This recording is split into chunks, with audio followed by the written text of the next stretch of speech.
నీకేంది తెలియదులే, నువ్వు వంటింట్లో ఉండు అని చెప్పేవారు.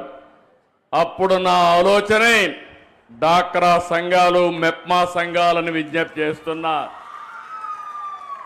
ఆ రోజు నేను ఒక మాట చెప్పాను, గుర్తుపెట్టుకోవాలి. మా ఆడబిడ్డలు తెలివితేటల్లో అందరికంటే ఎక్కువ.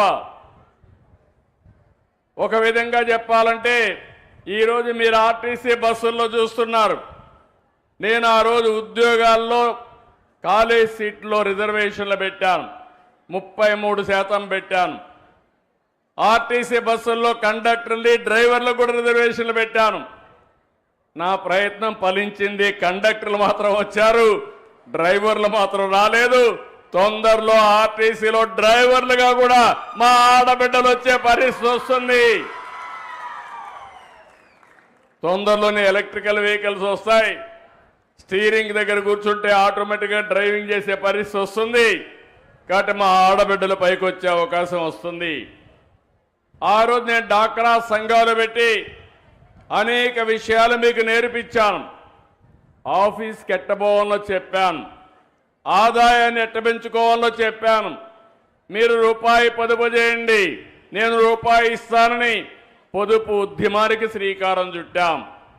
మీరు ఫైల్స్ తీసుకెళ్తా ఉంటే మగవాళ్ళు ఎగతాళి చేశారు ఆ రోజు.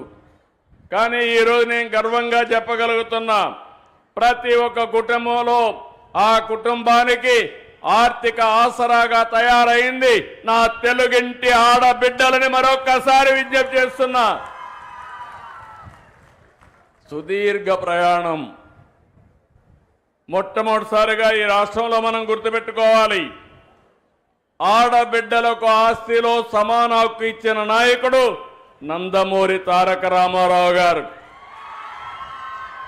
ఆడబిడ్డలు చదువుకోవాలని మహిళా విశ్వవిద్యాలయాన్ని ఏర్పాటు చేసిన వ్యక్తి ఎన్టీఆర్. ఆడబిడ్డలకు కూడా రాజకీయాల్లో ప్రవేశం రావాలని స్థానిక సంస్థల్లో 9% రిజర్వేషన్లు పెట్టిన వ్యక్తి ఎన్టీ రామారావు గారు. ఈరోజు కేంద్రంలో ఉండే ఎన్డీఏ 33% ఆడబిడ్డలకు చట్టసభల్లో రిజర్వేషన్లు పెట్టారు. అది ఈరోజు మనం సాధించిన విజయం. దీనికి మనస్ఫూర్తిగా నరేంద్ర మోడీ గారిని అభినందిస్తున్నానని చెప్పి కూడా నేను మీకు తెలియజేస్తున్నా. ఈరోజు నేను అడుగుతున్నా ఈ కుండే వాళ్ళందరినీ, 64 లక్షల మందికి ఎన్టీఆర్ భరోసా పింఛన్లు ఇచ్చాం. మీరు ఒక్కసారి గుర్తుపెట్టుకోవాలి, ఒకప్పుడు మీరు చూస్తే 5 ఏళ్లు పట్టింది 2000 నుంచి 3000 చేయడానికి. నేను వస్తానే ఒకే మాట చెప్పాను, ఏప్రిల్ నుంచి ఇస్తానని. పింఛన ఏప్రిల్ నుంచి ఇచ్చామా లేదా అని మిమ్మల్ని అడుగుతున్నా. 64 లక్షల మందికి ఇస్తున్నాం. ఇంకో పక్కన ఆడబిడ్డలున్నారు, తల్లికి వందనం మొన్నే ఇచ్చా. ఎంతమంది పిల్లలుంటే అంతమంది పిల్లలకి 15,000 ఇచ్చామా లేదా అని అడుగుతున్నా. ఇచ్చుంటే గట్టిగా చప్పట్లు కూడా చెప్పండి.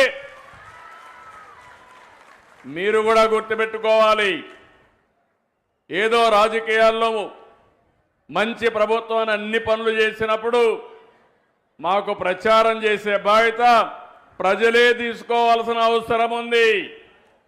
మళ్ళీ మీ భవిష్యత్తుకు నాంది పలకాలన్నా, కంటిన్యూగా మంచి పనులు జరగాలన్నా ఎప్పటికప్పుడు ప్రజా చైతన్యం కూడా చాలా అవసరం అని చెప్పి నేను మీకు తెలియజేస్తున్నా. ఈరోజు అన్నదాత సుఖీభవ పథకం వచ్చిందా లేదా అని ఆడబిడ్డలు అడుగుతున్నా. మీ ఇంట్లో మగవాళ్ళకి అన్నదాత సుఖీభవ కింద కేంద్రం 2,000, మనం 5,000, 47 లక్షల మందికి 7,000 రూపాయలు చొప్పున వేశాం. దీపం నేనే ఇచ్చా. వంట గ్యాస్ సిలిండర్లు మా తల్లిని చూసేవాడిని. వంటింటికి పోతే, వంట రూములోకి పోతే బయట వస్తే కళ్ళల్లో నీళ్లు వచ్చేటివి. రోజంతా వంటగదిలో గడిపేవాళ్ళు. అది చూసిన తర్వాత నాకు అనిపించింది, నా తల్లి పడిన కష్టం నా ఆడబిడ్డలు కష్టపడకూడదని మొట్టమొదటిసారిగా దేశంలో దీపం కార్యక్రమం ప్రవేశపెట్టిన పార్టీ ఆ రోజు తెలుగుదేశం పార్టీ. ఈరోజు మళ్ళీ 3 గ్యాస్ సిలిండర్లు ఉచితంగా ఇస్తున్నా, అవునా కాదా అని అడుగుతున్నా. ఆనందంగా ఉన్నారా అని అడుగుతున్నా మిమ్మల్ని అందరినీ.